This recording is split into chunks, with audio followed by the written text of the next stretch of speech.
Hi friends, welcome back to our channel drive tasty live. ಇವತ್ತು ಅಂಡಮಾನಲ್ಲಿ 2ನೇ ದಿನ ಟೈಮ್ ಸ್ಪೆಂಡ್ ಮಾಡ್ತಾ ಇದ್ದೀವಿ. ಇವತ್ತು ಅಂಡಮಾನಲ್ಲಿರುವಂಥ ಪೋರ್ಟ್ ಬ್ಲೇರಿಂದ ಹ್ಯಾವ್ಲಾಕ್ ಐಲ್ಯಾಂಡ್ಗೆ ಟ್ರಾವೆಲ್ ಮಾಡ್ತಾ ಇದ್ದೀವಿ. ಸೊ ಈ ಒಂದು ಹ್ಯಾವ್ಲಾಕ್ ಐಲ್ಯಾಂಡಲ್ಲಿ 2 ದಿನ ಟೈಮ್ ಸ್ಪೆಂಡ್ ಮಾಡ್ತಾ ಇದ್ದೀವಿ. ಸೊ ಬನ್ನಿ ಈ ಒಂದು ಜರ್ನಿ ಯಾವ ಥರ ಇರುತ್ತೆ ಮತ್ತು ನಾವು ಏನೇನೆಲ್ಲ ಪ್ಲೇಸ್ನ ಎಕ್ಸ್ಪ್ಲೋರ್ ಮಾಡ್ತಿದ್ದೀವಿ ಅಂತ ಹೇಳಿ ಈ ವಿಡಿಯೋದಲ್ಲಿ ನೋಡೋಣ.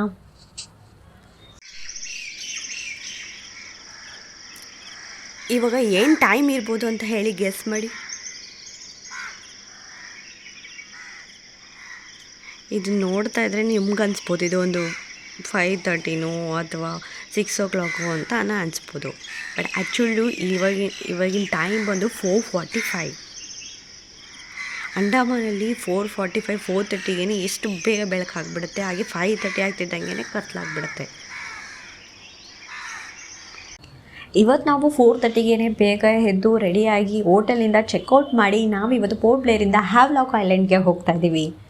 ನಾವು ಮಾರ್ನಿಂಗ್ 6 ಇರುವಂತಹ ಮ್ಯಾಕ್ರೋಸ್ ಫೆರಿನ ಬುಕ್ ಮಾಡಿದ್ದೀವಿ. ನಾವು ಬಂದು ಇಲ್ಲಿಗೆ ರೀಚ್ ಆಗೋಷ್ಟರಲ್ಲಿ ಇಲ್ಲಿ ಸ್ವಲ್ಪ ಲೇಟ್ ಆಗೋಯ್ತು, ಯಾಕಂದರೆ ಇಲ್ಲಿ ಚೆಕ್-ಇನ್ ಪ್ರೋಸೆಸ್ ಇರುತ್ತೆ. ನೀವೇ ನೋಡ್ತಾ ಇದ್ದೀರಲ್ಲ ಎಷ್ಟು ರಶ್ ಇದೆ ಅಂತ ಹೇಳಿ. ನೀವೇನಾದರೂ ಇಲ್ಲಿ ಪ್ಲ್ಯಾನ್ ಮಾಡ್ಕೊಂಡು ಬಂದರೆ 45 ಮಿನಿಟ್ಸ್ ಟು 1 ಅವರ್ ಮುಂಚೆನೇ ಬಂದರೆ ಒಳ್ಳೆಯದು. ಸೊ ಮುಂಚೆ ಏನಾದರೂ ಬಂದರೆ ಈ ಥರ ಚೆಕ್-ಇನ್ ಪ್ರೋಸೆಸ್ ಎಲ್ಲ ಮುಗಿಸ್ಕೊಂಡು ಆರಾಮಾಗೆ ಹೋಗ್ಬೋದು. ನಾವು ಈ ಒಂದು ಮ್ಯಾಕ್ರೋಸ್ ಫೆರಿನ ಗೋ ಟು ಅಂಡಮಾನ್ ಅನ್ನೋ ವೆಬ್ಸೈಟಲ್ಲಿ ಬುಕ್ ಮಾಡಿದ್ವಿ. ಈ ಒಂದು ವೆಬ್ಸೈಟಲ್ಲಿ ನಿಮಗೆ ರೌಂಡ್ ಟ್ರಿಪ್ ಆಪ್ಷನ್ಸ್ ಕೂಡ ಇದೆ, ಹಾಗೆ ಬೇರೆ ಬೇರೆ ಫೆರಿ ಆಪ್ಷನ್ಸ್ಗಳು ಕೂಡ ಇದೆ. ನಾವು ಬಂದು ಮ್ಯಾಕ್ರೋಸ್ ಫೆರಿನ ಸೆಲೆಕ್ಟ್ ಮಾಡ್ಕೊಂಡಿದ್ವಿ. ಸೊ ಈ ಒಂದು ಮ್ಯಾಕ್ರೋಸ್ ಫೆರಿಲಿ ಬಂದು ವಿಂಡೋ ಸೀಟ್ ಏನಾದರೂ ಬೇಕಂತಂದರೆ ಇವರು 2 ಡೇಸ್ ಮುಂಚೆ ಅಷ್ಟೇ ವೆಬ್ಸೈಟ್ ಓಪನ್ ಮಾಡ್ತಾರೆ. ಸೊ ಆ ಟೈಮಲ್ಲಿ ನಾವು ಈ ಒಂದು ಸೀಟನ್ನ ಸೆಲೆಕ್ಟ್ ಮಾಡ್ಕೊಬೋದು. ಹಾಗೆ ಈ ಒಂದು ಸೆಲೆಕ್ಷನ್ ಬಂದು ಫಸ್ಟ್ ಕಮ್ ಫಸ್ಟ್ ಸರ್ವ್ ಥರ ಇರುತ್ತೆ. ಇನ್ ಕೇಸ್ ನಾವೇನಾದರೂ ಇದನ್ನು ಮಿಸ್ ಮಾಡಿಕೊಂಡ್ರೆ ಅವರೇ ಸೀಟ್ನ ಅಲೋಕೇಟ್ ಮಾಡಿ ಕೊಡ್ತಾರೆ. ಹಾಗೆ ಇದರ ಟ್ರಾವೆಲಿಂಗ್ ಜರ್ನಿ ಬಂದು ಜಸ್ಟ್ 1.5 ಅವರ್ಸ್ ಇರುತ್ತೆ. ಹಾಗೆ ನಾವು ಮಾರ್ನಿಂಗ್ ಟೈಮ್ ಟ್ರಾವೆಲ್ ಮಾಡೋದ್ರಿಂದ ಇಲ್ಲೇ ನಿಮ್ಗೆ ಏನಾದ್ರು ಬ್ರೇಕ್ಫಾಸ್ಟ್ ಬೇಕು ಅಂದರೆ ಇಲ್ಲೇ ಕೂಡ ತೊಗೊಬೋದು. ಇಲ್ಲಿ ಚಿಕ್ಕದಾಗಿ ಒಂದು ಕೆಫೆ ಕೂಡ ಇಟ್ಟಿದ್ದಾರೆ. ಇಲ್ಲಿ ಸ್ಯಾಂಡ್ವಿಚು, ಸಮೋಸ, ಜ್ಯೂಸ್ ಇವೆಲ್ಲವೂ ಕೂಡ ಸಿಗುತ್ತೆ. ಹಾಗೆ ಎಲ್ಲ ಪ್ರೈಸ್ಗಳು ಕೂಡ ರೀಸನಬಲ್ ಇದೆ. ಸ್ಟಾರ್ಟಿಂಗ್ ಬಂದು 70, 80 ಹಾಗೆ 100 ರೂಪೀಸ್ ಈ ಒಂದು ರೇಂಜಲ್ಲಿ ನಿಮಗೆ ಸಿಗುತ್ತೆ. ನಾವು ಕೂಡ ಇಲ್ಲಿ ಸ್ಯಾಂಡ್ವಿಚ್ನ ಟ್ರೈ ಮಾಡಿದ್ವಿ. ಟೇಸ್ಟ್ ಕೂಡ ಚೆನ್ನಾಗಿತ್ತು, ಹಾಗೆ ಹೈಜೀನ್ ಆಗೂ ಇತ್ತು.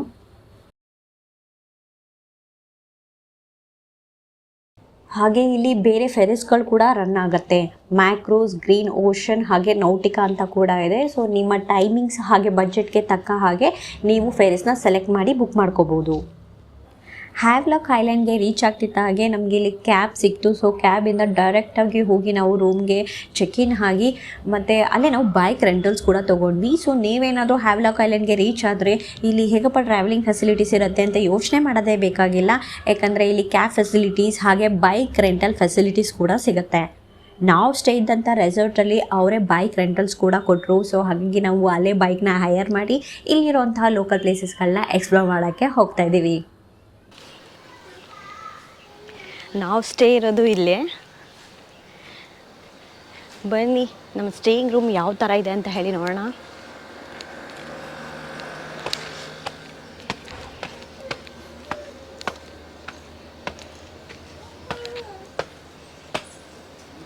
ಸೊ ಬಟ್ಟೆ ಹಾರಕ್ಕೆ ಅಂತ ಜಾಗ ಇಲ್ಲೇ ಇದೆ. ಸೊ ಬೀಚ್ ರೆಸಾರ್ಟ್ ಆಗಿರೋದ್ರಿಂದ ನಾವು ಬಟ್ಟೆ ಗಿಟ್ಟೆ ಏನಾದರೂ ಒದ್ದೆ ಆದಾಗ ಇಲ್ಲೇ ಹಾಕೋಬೋದು.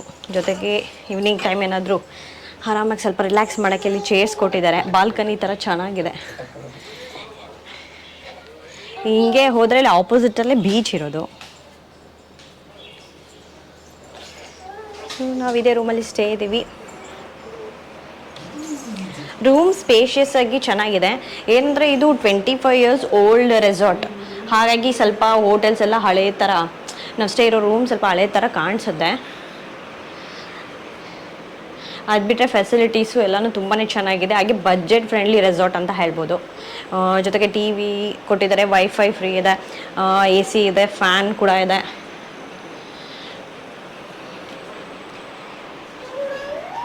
ಜೊತೆಗೆ ಕಬೋರ್ಡ್ಸ್ ಕೂಡ ಇದೆ.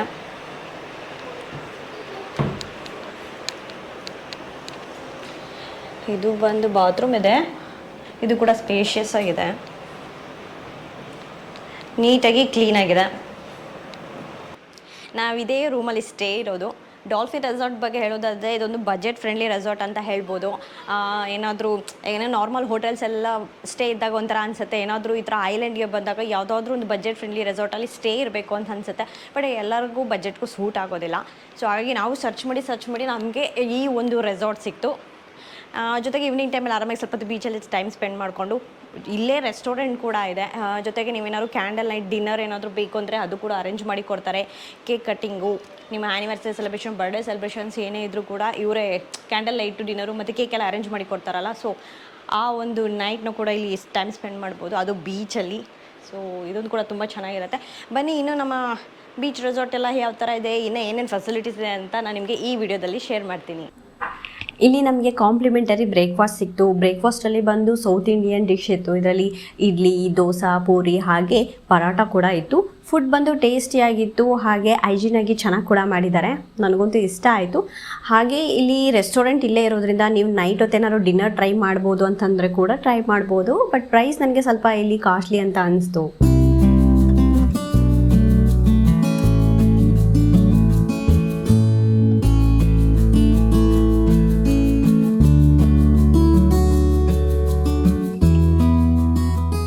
ಹಾಗೆ ಈ ಒಂದು ರೆಸಾರ್ಟಲ್ಲಿ ಪ್ಲೇ ಏರಿಯಾ ಕೂಡ ಇದೆ. ಮಕ್ಕಳಿಗೆ ಅಂತ ಹೇಳಿ ಪ್ಲೇ ಏರಿಯಾನ ತುಂಬ ಚೆನ್ನಾಗಿ ಮಾಡಿದ್ದಾರೆ. ಡೀಸೆಂಟಾಗಿ ನೋಡೋದಕ್ಕೂ ಚೆನ್ನಾಗಿದೆ.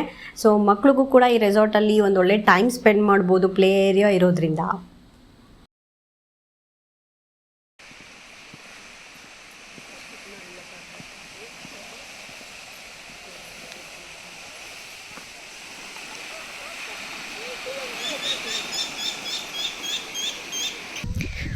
ಬೀಚ್ ವ್ಯೂ ಅಂತೂ ನೋಡೋದಕ್ಕೆ ತುಂಬಾ ಚೆನ್ನಾಗಿದೆ. ಆ್ಯಕ್ಚುಲಿ ಇಲ್ಲಿ ಆಟ ಆಡೋದಕ್ಕೆ ಆಗೋದಿಲ್ಲ, ಫುಲ್ಲು ಸ್ಟೋನ್ಸ್ ಜಾಸ್ತಿ ಇದೆ ಇಲ್ಲಿ. ಎಲ್ಲ ರಾಕ್ ಎಲ್ಲ ಚೆನ್ನಾಗಿ ಫಾರ್ಮ್ ಆಗಿಬಿಟ್ಟಿದೆಯಾ. ಸೊ ಹಾಗಾಗಿ ಅವರು ಈ ಏರಿಯಾದಲ್ಲಿ ಮಾತ್ರ ಏನೋ ಸ್ವಿಮ್ ಮಾಡೋದು, ಆಟ ಆಡೋದಕ್ಕೆಲ್ಲ ಅಷ್ಟು ಚೆನ್ನಾಗಿಲ್ಲ. ಜಸ್ಟ್ ಒಂದು ಬೀಚ್ ವ್ಯೂನ ಎಂಜಾಯ್ ಮಾಡ್ಬೋದು. ಒಂದು ಸ್ವಲ್ಪ ಮುಂದೆ ಹೋದರೆ ಮಾತ್ರ ಒಂಚೂರು ಚೆನ್ನಾಗಿದೆ. ಅಲ್ಲಿ ಬೇಕಾದ್ರೆ ನಾವು ಸ್ವಲ್ಪ ಆಟ ಆಡ್ಕೋಬಹುದು, ಬಟ್ ತುಂಬ ಒಳಗೆ ಹೋಗೋಂಗಿಲ್ಲ. ಬಟ್ ಯಾರೂ ರೆಕಮೆಂಡ್ ಮಾಡಲ್ಲ ಆಡಿ ಅಂತ. ಸೊ ಆಡಂಗಿರುತ್ತೆ, ಆದರೂ ಅವ್ರವ್ರ ಸೇಫ್ಟಿ ರಿಸ್ಕು ಎಲ್ಲ ಅವರೇ ತೊಗೊಂಡು ಆಡಬೇಕಾಗತ್ತೆ. ಬಟ್ ಸಖತ್ತಾಗಿದೆ ಮಾತ್ರ ವ್ಯೂ. ಒಳ್ಳೆ ಫೋಟೋಜೆನಿಕ್ ಪ್ಲೇಸ್ ಅಂತ ಹೇಳ್ಬೋದು, ಅಷ್ಟು ಸಖತ್ತಾಗಿದೆ.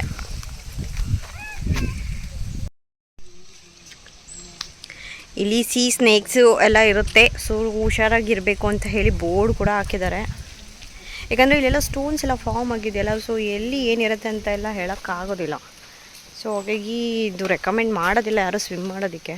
ನಮ್ಮ ಬ್ರೇಕ್ಫಾಸ್ಟ್ ಆಯಿತು. ಈಗ ನಾವು ಹ್ಯಾವ್ಲಾಕ್ ಐಲ್ಯಾಂಡಲ್ಲಿರುವಂತಹ ಗೋವಿಂದನಗರ ಬೀಚ್ನ ಎಕ್ಸ್ಪ್ಲೋರ್ ಮಾಡೋಕ್ಕೆ ಹೋಗ್ತಾ ಇದ್ದೀವಿ. ಇಲ್ಲಿ ತುಂಬ ಪ್ರೈವೇಟ್ ಬೀಚ್ ರೆಸಾರ್ಟ್ಗಳಿರೋದ್ರಿಂದ ನಿಮಗೆ ಗೋವಿಂದನಗರ ಬೀಚ್ಗೆ ಹೋಗ್ಬೇಕಾದ್ರೆ ಮ್ಯಾಪಲ್ಲಿ ಸ್ವಲ್ಪ ಕನ್ಫ್ಯೂಷನ್ ಆಗುತ್ತೆ. ಸೊ ನೀವೇನಾದರೂ ಈ ಬೀಚ್ನ ವಿಸಿಟ್ ಮಾಡಬೇಕು ಅಂತ ಅಂದ್ಕೊಂಡ್ರೆ ನೀವು ಆನ್ ದ ವೇ ಬರ್ತಾ ನಿಮಗೆ ಇಲ್ಲಿ ಚರ್ಚ್ ಅಂತ ಒಂದು ಬೋರ್ಡ್ ಹಾಕಿರ್ತಾರೆ. ಆ ಬೋರ್ಡ್ನ ನೋಡ್ಕೊಂಡು ಬಂದರೆ ಅಲ್ಲೊಂದು ರೋಡ್ ಹೋಗುತ್ತೆ. ಆ ರೋಡಲ್ಲಿ ನೀವು ಬಂದರೆ ನಿಮಗೆ ಗೋವಿಂದನಗರ ಬೀಚ್ ಸಿಗುತ್ತೆ. ಸಕ್ಕತ್ತಾಗಿದೆ ಕಲರ್ ಮಾತ್ರ. ಇಲ್ಲಿನ ಬ್ಲೂ ಕಾಣಿಸ್ತಾ ಇದೆ. ವಾಟರ್ ಎಷ್ಟು ಬ್ಲೂ ಆಗಿ ಗೋವಿಂದನಗರ ಬೀಚ್ ನೋಡೋದಕ್ಕೊಂದು ಬ್ಯೂಟಿಫುಲ್ ಆಗಿರಪ್ಪ.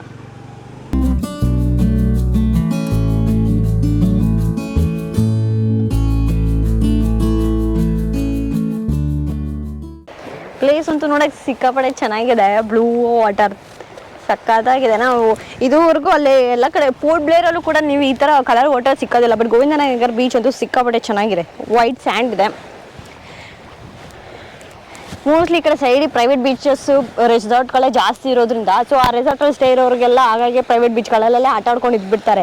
ಸೊ ಯಾರು ಈ ಥರ ಸಪ್ರೇಟಾಗಿ ಬಂದು ಜಾಸ್ತಿ ಯಾರು ಎಕ್ಸ್ಪ್ಲೋರ್ ಮಾಡೋಕ್ಕೆ ಹೋಗಲ್ಲ.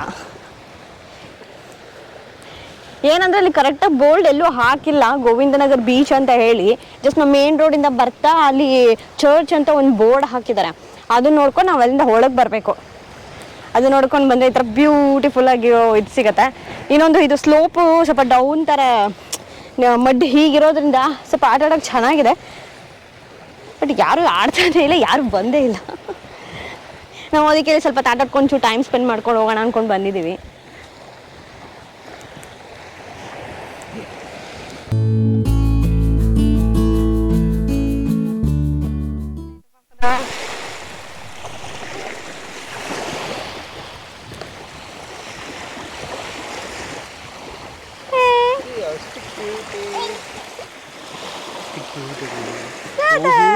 ಪಾಪು ನೀನೇ ಎಲ್ಲ ಹಾಕಿದ ಇಷ್ಟು ಹೋಗ್ಬಿಟ್ಟಿದ್ಯಾ?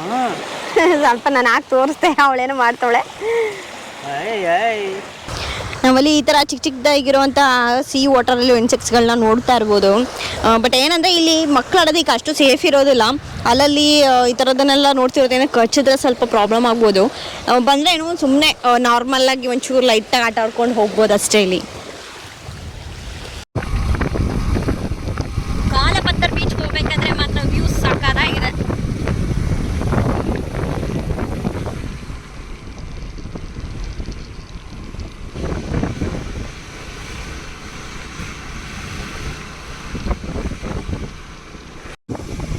ಕಾಲಾಪತ್ತರ್ ಬೀಚ್ ಬಂದು ಅಂಡಮಾನಲ್ಲೇ ಬಿಗ್ಗೆಸ್ಟ್ ಬೀಚ್ ಅಂತ ಹೇಳಿ ಕರೀತಾರೆ.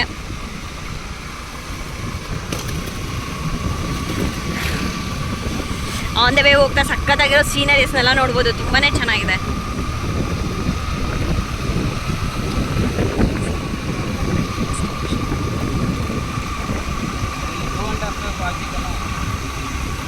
ಬಟ್ ಆ್ಯಕ್ಚುಲಿ ಗೂಗಲ್ ಮ್ಯಾಪಲ್ಲಿ ಬಂದುಬಿಟ್ಟು ಕಮ್ಮಿ ಕಿಲೋಮೀಟ್ರ್ ತೋರಿಸುತ್ತೆ.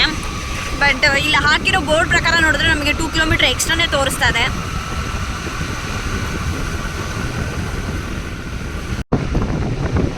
ಇಲ್ಲಿ ಆಂದ ವ್ಯಕ್ತವಾದ ಬ್ಲೂ ವಾಟರ್ ಎಷ್ಟು ಸಖತ್ತಾಗಿ ಕಾಣಿಸ್ತದೆ.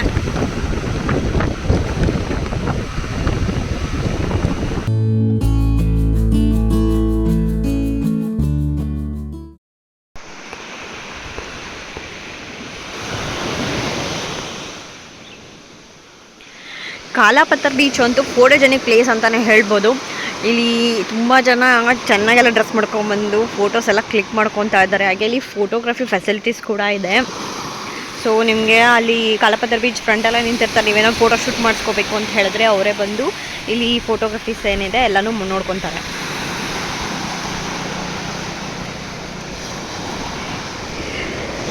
ಈವ್ನಿಂಗ್ ಆಗ್ತಾ ಬರ್ತಾ ಇದೆ. ಸೊ ಈ ಸನ್ಸೆಟ್ ಟೈಮಲ್ಲಿ ಬೀಚ್ ವ್ಯೂ ನೋಡೋದಕ್ಕೆ ಆಬ್ವಿಯಸ್ಲಿ ತುಂಬ ಚೆನ್ನಾಗಿರುತ್ತೆ.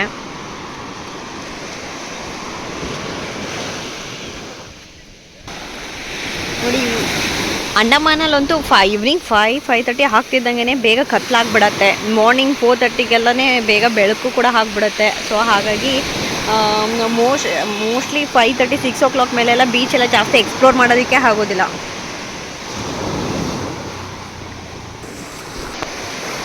ಏನಂದರೆ ಬೀಚಲ್ಲಿ ಸಹ ಆಟ ಆಡ್ಬೋದು, ಬಟ್ ಇಲ್ಲಿ ಸಿಕ್ಕಾಪಟ್ಟೆ ಸ್ಟೋನ್ಸ್ಗಳಿದೆ. ಈ ಒಂದು ಬೀಚಲ್ಲಿ ಲೈಫ್ ಗಾರ್ಡ್ ಸೆಕ್ಯೂರಿಟಿ ಕೂಡ ಇದೆ. ಏನಾದರೂ ಎಮರ್ಜೆನ್ಸಿ ಪರ್ಪಸ್ಗೆ ಅಂತ ಹೇಳಿ ಈ ಒಂದು ಫೆಸಿಲಿಟೀಸ್ನ ಇಲ್ಲಿ ಅರೇಂಜ್ ಮಾಡಿದ್ದಾರೆ.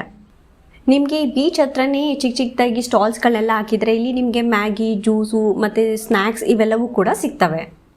ಐ ಹೋಪ್ ನಿಮಗೆ ಇವತ್ತಿನ ವಿಡಿಯೋ ಇಷ್ಟ ಆಗಿದೆ ಅಂದ್ಕೊಂಡಿದ್ದೀನಿ. ಇಷ್ಟ ಆಗಿದ್ರೆ ಲೈಕ್ ಮಾಡಿ, ಶೇರ್ ಮಾಡಿ, ಹಾಗೆ ಸಬ್ಸ್ಕ್ರೈಬ್ ಮಾಡೋದನ್ನು ಮರಿಬೇಡಿ.